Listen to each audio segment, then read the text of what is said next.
नमस्कार मित्रांनो, आज आपण पाहणार आहोत स्टँडर्ड 9चं सेमीचं मॅथमॅटिक्स सेकंड मधील 9 चॅप्टर. 9 चॅप्टर काय आहे? Surface area and volume.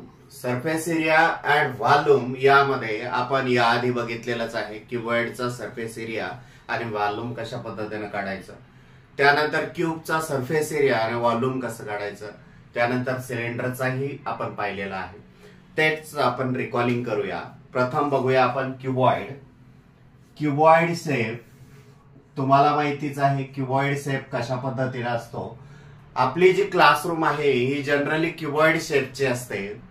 Length, breath, height ही वेगवेगळी असते. आपण एक रूमचा जर कोपरा घेतला तर त्यामध्ये तुमची ही लेंथ मिळेल, त्यानंतर ही ब्रीथ मिळेल खालची आणि ही हाईट मिळेल. अशा पद्धतीनं आपण जर बारीक आणखी एखादं उदाहरण घ्यायचं ठरलं तर ब्रिक्स, जी बांधकामामध्ये आपल्याला वीट कामा येते, ती वीट सुद्धा क्युबॉइड शेपची असते. हा माझ्या हातामध्ये अगरबत्तीचा पुडा आहे, ही सुद्धा क्युबॉइड शेपची आहे. यामध्ये पहा, ही असेल तुमची ब्रीथ, ही असेल लेंथ आणि ही असेल तुमची हाईट. अशा पद्धतीनं हा क्युबॉइड शेपचा आहे. या क्युबॉइड शेप मध्ये एवढं लक्षात ठेवा की काय की व्हर्टिकल फेसेस 4 आहेत, 1 2 3 4 आणि हॉरिझॉन्टल फेसेस हे 2 आहेत.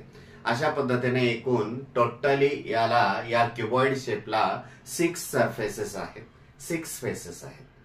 यामध्ये अपोजिट फेसेस हे इक्वल एरियाचे असतात, तेवढं लक्षात ठेवा. पहा, हे दोन अपोजिट सरफेसेस आहेत, हे इक्वल एरियाचे आहेत, हे सुद्धा आणि हे सुद्धा. आता आपण एक एक बघूया. प्रथम आपण बघूया area of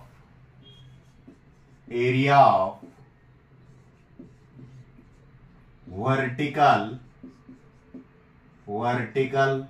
surfaces of cuboid is equal to. आता वर्टिकल सरफेसेसचा एरिया जर बघायचं ठरलं तर हा क्युबॉइड शेप आहे. याच्या वर्टिकल फेसेस हे 2 आहेत, त्यानंतर हे 2 आहेत. यांचा एरिया म्हणजेच काय असेल, या वर्टिकल सरफेस एरियाचा या सर्व वर्टिकल सरफेसेसचा एरिया असेल. बघ, आता यामध्ये लक्षात घ्या, अपोजिट सरफेसेस हे इक्वल एरियाचे आहेत, हे तुम्हाला माहितीच आहे. म्हणजे या भागाचा एरिया इज इक्वल टू या भागाचा एरिया आणि ह्या फेसेसचा एरिया इज इक्वल टू ह्या फेसचा एरिया. अशा पद्धतीने होणार आहे. म्हणून या वर्टिकल फेसेस 4 आहेत. प्रथम आपण या वर्टिकल फेसचा एरिया काढून घेऊया. याच्यामध्ये हा वर्टिकल फेस तुम्ही लक्षात घ्या रेक्टँग्युलर शेपचा दिसतोय, म्हणून या वर्टिकल फेसचा एरिया म्हणजेच काय असेल, एरिया ऑफ रेक्टँगल असणार आहे. आणि area of rectangle is equal to length into breadth. तुम्हाला माहितीच आहे.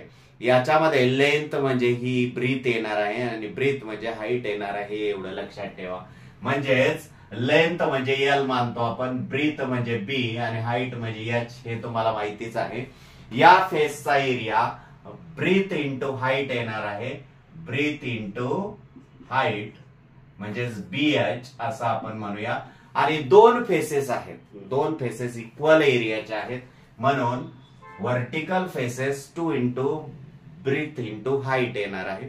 त्यानंतर हा वर्टिकल फेस आहे. या वर्टिकल फेसचा एरिया काय येणार आहे, लेंथ इंटू हाईट, कारण हा सुद्धा रेक्टँग्युलर शेपचा आहे आणि या रेक्टँग्युलर शेपचा एरिया म्हणजे लेंथ इंटू ब्रीथ. याच्यामध्ये लेंथ म्हणजे लेंथच आहे आणि ब्रीथ म्हणजे हाईट आहे, म्हणून लेंथ इंटू हाईट आणि 2 साइड्स आहे म्हणून 2. या दोन्ही एरियांची ऍडिशन केली की आपल्याला वर्टिकल सरफेसचा एरिया मिळणार आहे. पहा, या दोघांमध्येही कॉमन 2 आहे आणि H सुद्धा आहे. H बॅक साइडला कॉमन काढा आणि 2 फ्रंट साइडला काढा, म्हणजे राहील काय, B plus L into H. म्हणजेच आपण area of vertical surfaces of cuboid कशा पद्धतीने काढू शकतो, 2 in bracket L plus B into H. म्हणजेच 2 in bracket length plus breadth, bracket complete into height अशा पद्धतीने व्हर्टिकल सरफेसचा एरिया आपण काढू शकतो. दुसरा म्हणजे total surface area of cuboid. आता टोटल सरफेस एरिया म्हणजेच काय असणार आहे एवढं लक्षात ठेवा की ह्या दोन अपोजिट सरफेसचा एरिया प्लस ह्या दोन अपोजिट सरफेसचा एरिया प्लस ह्या दोन अपोजिट सरफेसचा एरिया. आपण काय बघितलं व्हर्टिकल सरफेसचा एरिया बघितलेला आहे या पद्धतीनं आणि त्याच्यामध्ये आणखी काय होणार आहे हा हॉरिझॉन्टल सरफेस जो आहे त्याचा एरिया प्लस याचा एरिया दोन्हीही सारखेच आहेत. मग एक रेक्टँग्युलर शेपचा आहे लेंथ इंटू ब्रीथ त्याचा एरिया येईल लेंथ इंटू ब्रीथ आणि दोन सरफेसेस म्हणून 2 इंटू एल इंटू बी म्हणजेच total surface area of cuboid is equal to 2 तिघांमधूनही कॉमन काढलं तर length into breadth plus breadth into height plus length into height अशा पद्धतीने आपल्याला total surface area of cuboid काढता येईल. त्यानंतर व्हॉल्यूम ऑफ क्युबॉइड. तिसरा म्हणजे काय व्हॉल्यूम ऑफ क्युबॉइड. क्युबॉइड शेपचा व्हॉल्यूम कसं काढणार आहोत आपण बेसचा एरिया इंटू हाईट बेसचा एरिया इंटू हाईट. आता बेस कशा पद्धतीने बघा याचा एरिया म्हणजे बेस असतो हा आणि हा सारखाच आहे. बेसला लेंथ इंटू ब्रीथ ही बेसचा एरिया येईल आणि इंटू हाईट म्हणजे length into breadth into height LBH is equal to volume of cuboid. आता युनिट तुम्हाला माहितीच आहे युनिट कशा पद्धतीने असेल तर जर एरिया जर असेल तर स्क्वेअर युनिट आणि व्हॉल्यूम जर असेल तर क्यूब युनिट अशा पद्धतीने युनिट देऊ शकतो. हे प्रथम आपण काय बघितलं क्युबॉइड बघितला. आता आपण क्यूब बघूया. क्यूब संबंधी माहिती जर बघायची ठरली तर प्रथम बघूया area of vertical surfaces of cube. Cube कशा पद्धतीने असतो ते आपण आधी पाहूया. क्यूब म्हणजे तुम्हाला माहितीच आहे क्यूब सबसिडीचा ठोकळा समजा तो क्यूब शेपचा आहे. त्यानंतर तुमचा डाय सुद्धा क्यूब शेपचा आहे. क्यूबची लेंथ ब्रीथ हाईट ही सेम असते हे तुम्हाला माहितीच आहे. मग लेंथ ब्रीथ हाईट जर सेम असेल तर त्याला एल म्हणूया. मग आता vertical area of vertical surfaces of cube असं म्हटलेलं आहे. व्हर्टिकल सरफेसेस म्हटल्यानंतर किती व्हर्टिकल फेसेस 4 आहेत आणि त्याचे फेस जे आहेत हे कोणत्या शेपमध्ये असणार आहेत कारण त्याची लेंथ ब्रीथ आणि हाईट ही सेम असणार आहे. म्हणून प्रत्येक फेस हा स्क्वेअर शेपचा असणार आहे आणि स्क्वेअरचा एरिया म्हणजेच काय साइड स्क्वेअर आणि साइड इथे काय आहे लेंथ आहे असं जर आपण म्हटलं तर एका साइडचा एरिया हा L स्क्वेअर होणार आहे आणि एका साइडचा जर L स्क्वेअर हा एरिया होत असेल तर असे किती फेसेस आहेत 4 व्हर्टिकल फेसेस आहेत. म्हणून area of vertical surfaces of cube is equal to 4L square. Second area of total surface area of असं म्हणूया total surface area of cube. Total surface area कसा आहे तुम्हाला माहिती आहे. टोटल जे क्यूबचे 6 फेसेस आहेत हे स्क्वेअर शेपचे आहेत आणि सेम आहेत सर्व सेमच असणार आहेत फेस क्यूबचे आणि स्क्वेअर शेपचे असणार आहेत. म्हणून एरिया एका फेसचा एरिया म्हणजे साइड स्क्वेअर साइड इथे L आहे L स्क्वेअर आणि फेस किती आहेत 6 आहेत म्हणून 6L square is equal to total surface area of cube. Third one volume of cube.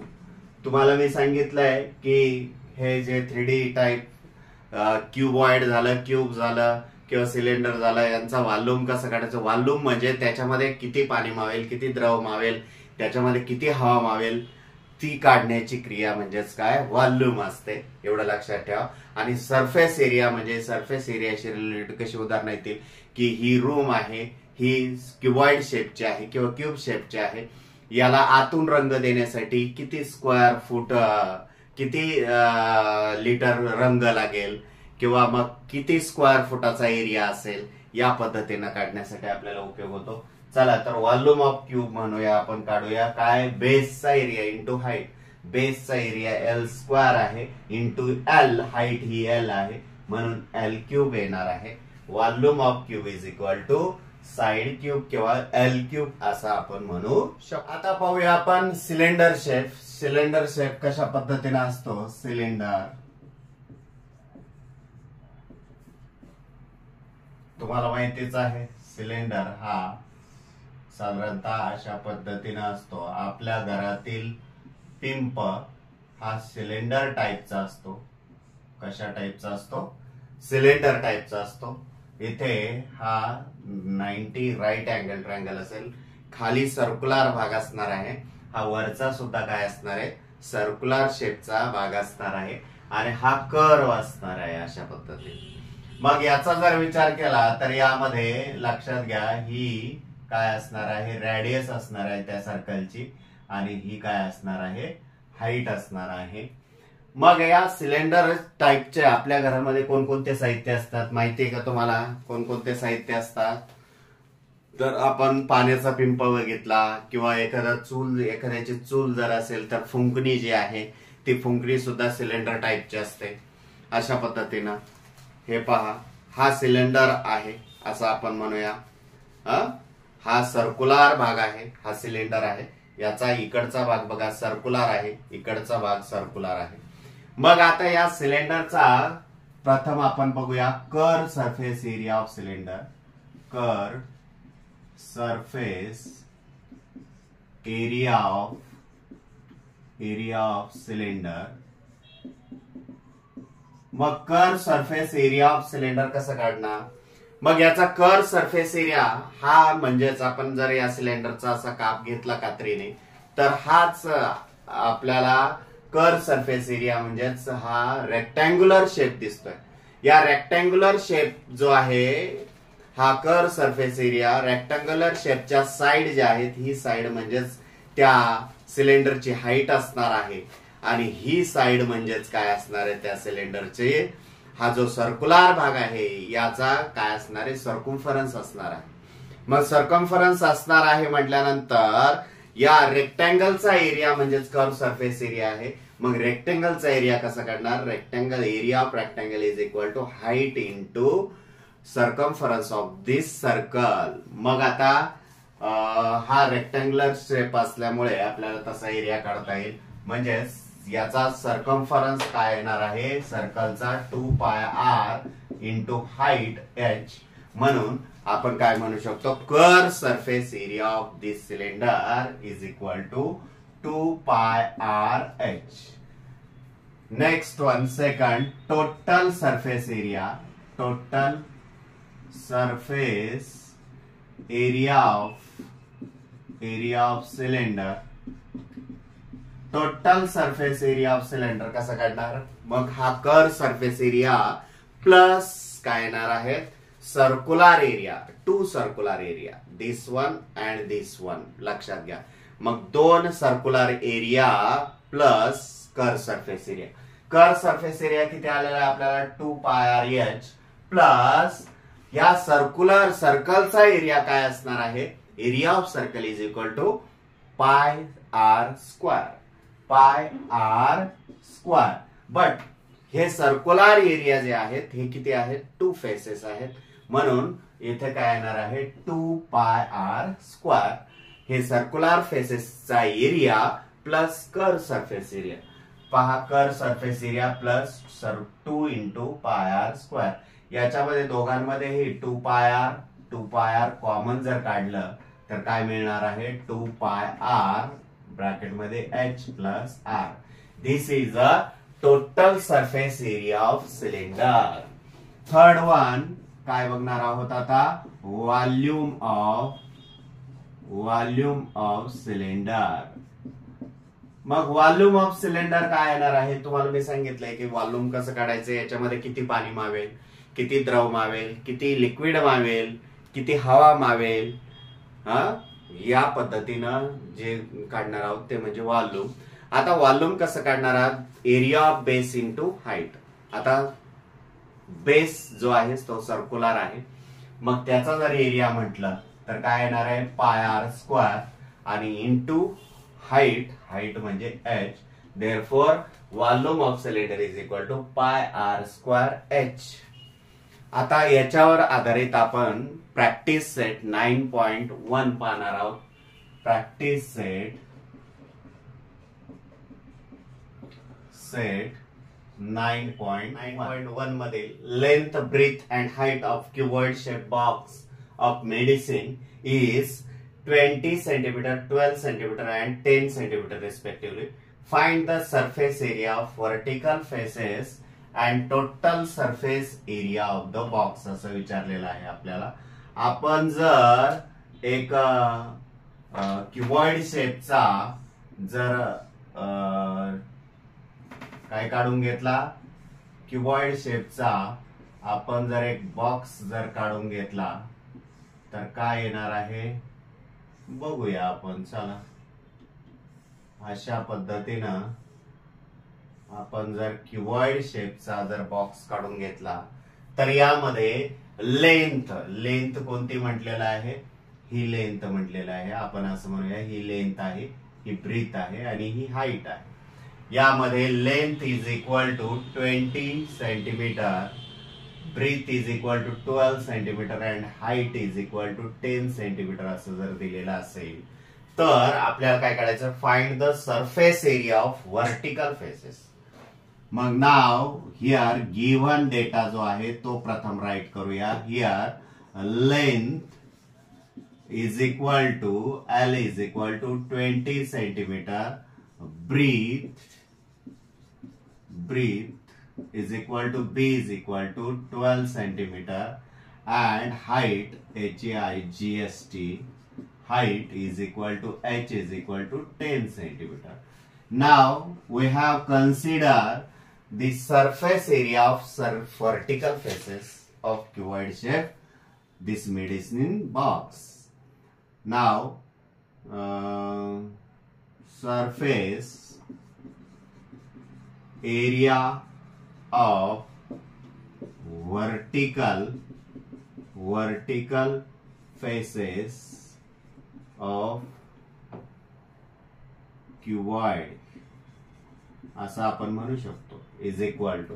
तुम्हाला माहिती आहे surface area of vertical surfaces of cuboid is equal to 2 in bracket L plus B into H is equal to 2 in bracket L is equal to what? 20 plus breath is equal to what? 12 into 10 is equal to 2 in bracket किंवा 2 into 20 plus 12 32 into 10 is equal to 32 2 जा 64 into 10 0 centimeter square.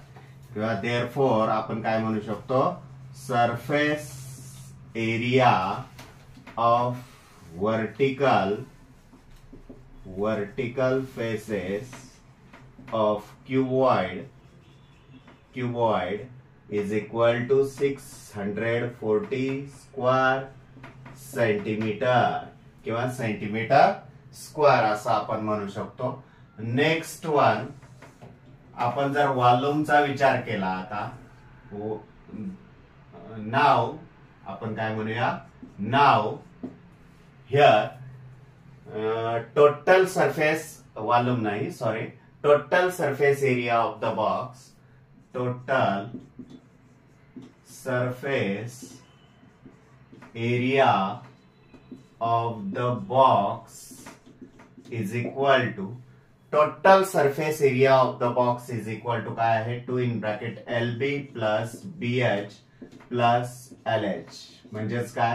2 in bracket length into breadth plus breadth into height plus length into height is equal to 2 in bracket length is equal to 20 into breadth is equal to 12 plus breadth is equal to 12 into height is equal to 10 plus 20 into 10 is equal to 2 in bracket आधी multiplication करा 12 0 जा 0 12 2 जा 24 plus 12 10 जा 120 and 20 10 जा 200 is equal to 2 in bracket यांची जर addition केली तर 560 येते is equal to 1120 centimetre square. that is total surface area of the box is equal to what? 1120 square. Next example पाहूया आपण second. Total surface area of the box of cuboid shape is 500 square unit. म्हणजे cuboid shape चा box आहे, त्याचा total surface area किती आहे? 500 square unit आहे. It's breadth and height is 6 unit and 5 unit. म्हणजेच त्याची ब्रीथ 6 युनिट आहे आणि हाईट 5 युनिट आहे. What is the length of the box? असं बॉक्सची लेंथ विचारलेली आहे. चला तर गिवन डेटा जो आहे प्रथम राईट करूया आपण. काय दिलेलं आहे आपल्याला? Total surface area of the box is equal to what? 500 square unit. मग आपल्याला काय काढायचं आहे? आपल्याला ब्रीथ दिलेली आहे. ब्रीथ पण ते पण लिहूया. Breadth B is equal to 6 unit आणि हाईट सुद्धा दिलेली आहे. Height H is equal to 5 unit. Breadth आणि हाईट दिलेली आहे आणि आपल्याला आता काय काढायचं आहे? लेंथ काढायची आहे. लेंथ कशी काढू शकतो आपण? चला तर बघूया आपण लेंथ कशी काढणार आहोत. नाव आपल्याला दिलेलं काय आहे? Total surface area of the box दिलेला आहे आणि बॉक्स हा क्युबॉइड शेपचा आहे. म्हणून आपल्याला इथे फॉर्म्युला कोणता यूज करावा लागणार आहे? Total surface area of the box. Total surface area of the box किंवा क्युबॉइड शेप बॉक्स म्हटलं तरी चालेल इज इक्वल टू काय आहे? Total surface area 2 in bracket L into B plus B into H plus L into H. म्हणजेच 2 in bracket length into breadth plus breadth into height plus length into height. मग total surface area of the cuboid shape box is equal to what? 500. Therefore here 500 is equal to 2 in bracket L आपल्याला find out करायचं आहे. B is equal to 6 आहे plus 6 into 5 plus L into 5. अशा पद्धतीने आपण ज्या values होत्या त्या सबस्टिट्यूट करून घेतलेल्या आहे या फॉर्म्युल्यामध्ये. देअरफॉर 2 मल्टिप्लाय आहेत, अलीकडे आल्यानंतर डिवाइडला जातील. 500 divides 2 is equal to 6L plus 6 पंचे 30 plus 5L. Therefore 250 minus 30 is equal to 6L plus 5L 11L. Therefore 250 minus 30 220 is equal to 11L. 11 multiply ला अलीकडे आल्यानंतर डिवाइड ला येते. 220 divides 11 is equal to L. 11 1 जा 11, 11 2 जा 22, 11 0 जा 0. Therefore L is equal to 20 unit. That is here length of given box, length of cuboid shape box आपण पण म्हणू शकतो. आपण की क्युबॉइड शेप असं पण म्हणू शकतो. Cuboid shape box is equal to 20 unit. That's your answer.